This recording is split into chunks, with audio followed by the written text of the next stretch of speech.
आता आपण उगाच परभणी प्रकरणातल्या टॉप 9 बातम्या।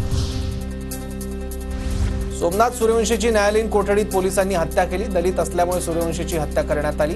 राहुल गांधी यांचा गंभीर आरोप। सूर्यवंशी कुटुंबाच्या भेटीनंतर राहुल गांधींचा आरोप। सोमनाथ सूर्यवंशीच्या मृत्यूला पोलीस, आरएसएसची विचारधारा आणि मुख्यमंत्री जबाबदार, राहुल गांधींचा हल्लाबोल। राहुल गांधींचा परभणी दौरा केवळ राजकीय हेतूने जाती-जातींमध्ये द्वेष निर्माण करणं हेच राहुल गांधींचं ध्येय, मुख्यमंत्री फडणवीसांचा हल्लाबोल। मुख्यमंत्र्यांनी परभणी प्रकरणातील संपूर्ण माहिती सभागृहात दिली। राहुल गांधींनी केलेले आरोप बिनबुडाचे, आशिष शेलार यांची प्रतिक्रिया। सोमनाथ संविधानाचं रक्षण करत होता। सूर्यवंशी कुटुंबाच्या भेटीनंतर राहुल गांधींची प्रतिक्रिया। मृत्यूला जबाबदार असणाऱ्यांवर कारवाईची मागणी। सभागृहात खोटी माहिती देणाऱ्या मुख्यमंत्र्यांविरोधात आम्ही हक्कभंग आणणार, नाना पटोलेंचा इशारा। मारहाणीमुळे सोमनाथ सूर्यवंशींचा मृत्यू झाल्याचा आरोप।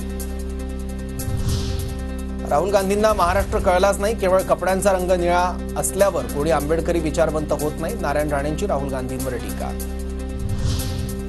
सोमनाथ सूर्यवंशी प्रकरणात मुख्यमंत्र्यांनी सभागृहात खोटी माहिती दिली। मी इथे कुठलेही राजकारण करत नाही, ज्यांनी सोमनाथला मारलं ते जबाबदार।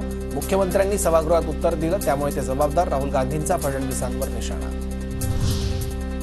सामाजिक न्याय मंत्री संजय शिरसाट आणि उद्योग मंत्री उदय सामंत परभणी दौऱ्यावर। दोन्ही नेते सोमनाथ सूर्यवंशींच्या कुटुंबियांची सांत्वनपर भेट घेणार।